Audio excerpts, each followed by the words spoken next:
Securing the flange with screws all around prevents movement and reduces the risk of leaks over time.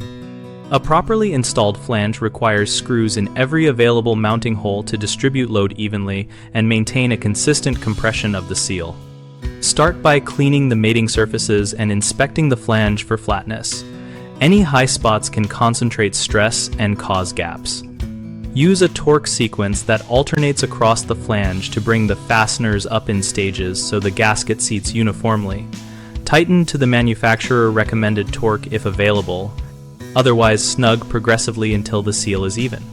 Choose corrosion-resistant fasteners such as stainless steel or coated screws to avoid long-term degradation that can loosen the connection. If the flange holes do not provide enough fasteners for your application, add supplementary screws in available material or use approved clamp plates to increase clamping force. Finally, inspect and retorque after a short service interval to catch any initial relaxation or settling of components. Common mistakes include using too few screws, which lets one area carry excessive load and leads to leaks. And the remedy is to fill every mounting hole and add extra fasteners where material strength allows. Another issue is uneven tightening, which can pinch or leave gaps in the gasket.